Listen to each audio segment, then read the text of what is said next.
Hello friends, আবার একটা নতুন ব্লগে তোমাদের জানাই স্বাগত। এই ব্লগটাতে আমি মেনলি সমুদ্রের ধারের কিছু নাইট ভিউ নিয়েছি। রাত্রেবেলা সমুদ্রের ধারে বসে থেকে সময় কাটাচ্ছিলাম। ভীষণ হাওয়া দিচ্ছিল, আর প্রত্যেক দিন আমরা এই সমুদ্রের ধারে বসে আড্ডা দিচ্ছিলাম, আর বাচ্চাগুলো বালি নিয়ে খেলছিল। দেখতে পাচ্ছ, দেখো আদি কি সুন্দর স্যান্ড ক্যাসেলস বানাচ্ছে এবং নিজেই সেটা ভেঙে দিচ্ছে। তো এরকম ও বানাতে থাকছিল, বা হ্যাঁ হয়তো পুরো তার বালি মাখছিল প্রচুর। পরে গিয়ে পরিষ্কার করতে আমি একটু বিরক্তই হচ্ছিলাম, কিন্তু এই তো 2-3 দিনেরই আনন্দ, তো ওই জন্য আমি করতে দিচ্ছিলাম। তাছাড়া ওরা তো আর বসে বসে গল্প করবে না। তো এরকম সন্ধ্যের দিকে আমরা সমুদ্রের ধারে এসে বসছিলাম। তার আগে কখনো কখনো মন্দিরে যাচ্ছিলাম। একদিন মন্দিরে ঘুরে এসে পুরোটাই তো ধরুন প্রচুর ভিড়, একমাত্র এই সমুদ্রের ধারে এসেই শান্তি। এখানে এত অপূর্ব হাওয়া দিচ্ছিল। তো এবারে আমি তোমাদের একটা নতুন জিনিস দেখাবো, যেটা এতদিন আমি পুরী যাচ্ছি, কিন্তু সমুদ্রে রাত্রে সমুদ্রের ধারে এই জিনিসটা আগে কখনো দেখিনি। তো এবারে আমরা রাত্রের দিকেও সমুদ্রের ধারে বাচ্চাগুলো বায়না করছিল বলে নামছিলাম, তো দেখলাম সমুদ্রের জলের সাথে সেই ব্লু কালারের লাইটের মতো, যেটাকে বলে বায়োলুমিনেসেন্স।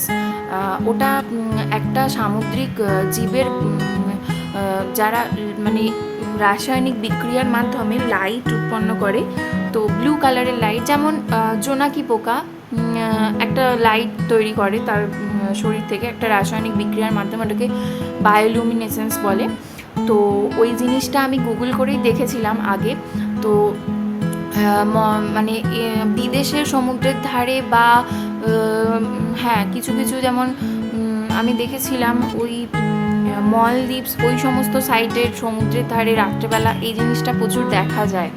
তো আমি কখনো ভাবিনি যে পুরীর সমুদ্রেও এটা আমি দেখতে পারবো। তো এবারে ওটা দেখে এত আনন্দ পেয়েছি, মানে ভাবিনি যে এরকম চোখের সামনে দেখবো। তো প্রথমবার দেখেছি, তাই খুব আনন্দ পেয়েছি। তোমরাও যদি কেউ দেখে থাকো, তো যদি কেউ দেখে থাকো তাহলে বুঝবে সেই অনুভূতিটা কতটা ভালো। তো আমি যারা দেখোনি, আমি তাদেরকে নিজে দেখাবো আজকে। আমি যতটা পেরেছি ক্যামেরা বন্দি করার চেষ্টা করেছি।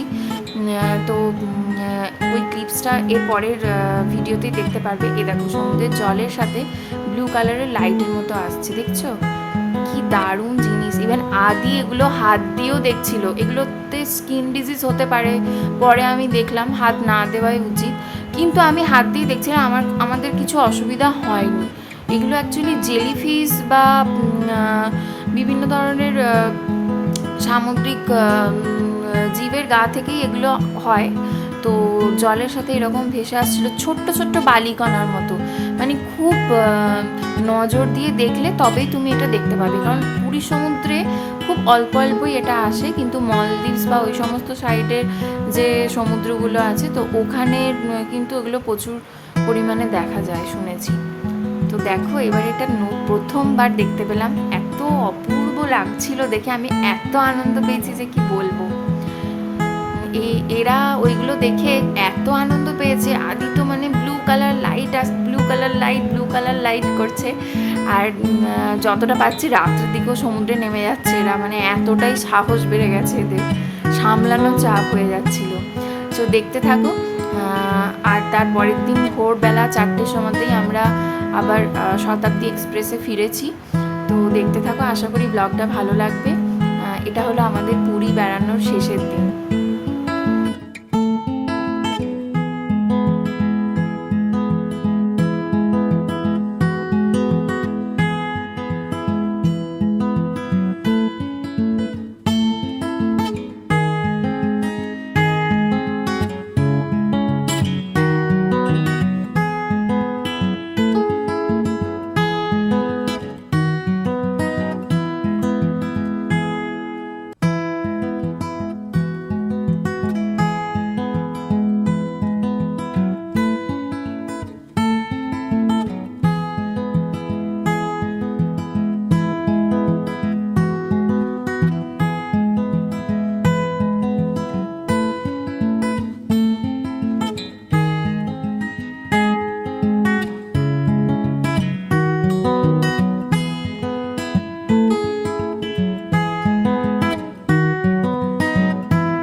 আমরা ট্রেনে উঠে গেছি শতাব্দী এক্সপ্রেসে।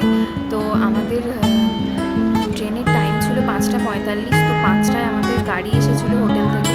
তো পুরো মানে রাত 12:30টায় শুয়ে আবার ভোর 4টায় ওঠা, খুব ধকল গেছে সেই দিনটা। এবার একটাই সুবিধা যে সেদিন সকালে চেপেছি, সেই দিন দুপুরের আগেই নেমে গেছি ট্রেন থেকে, তো এই জন্য এই ট্রেনটায় আসা। তো কিন্তু বসে যেতে খুব একটা প্রবলেম আমাদের হয়নি। তো আর সিটগুলো বড় ছিল, তো কোনো একটা চাপ হয়নি। আদি 5 বছর হয়নি বলে ট্রেনের টিকিট আমরা পাইনি, তো ওকে নিয়ে অ্যাডজাস্ট করে বসেছিলাম। তো এটা হচ্ছে মহানদী পেরোচ্ছি। এখানে এই ব্লগটা শেষ করছি। জয় জগন্নাথ। ভালো লাগলে লাইক করবে, সাবস্ক্রাইব করবে প্লিজ, আমার সাবস্ক্রাইবার বাড়ছে না। ওকে, টাটা।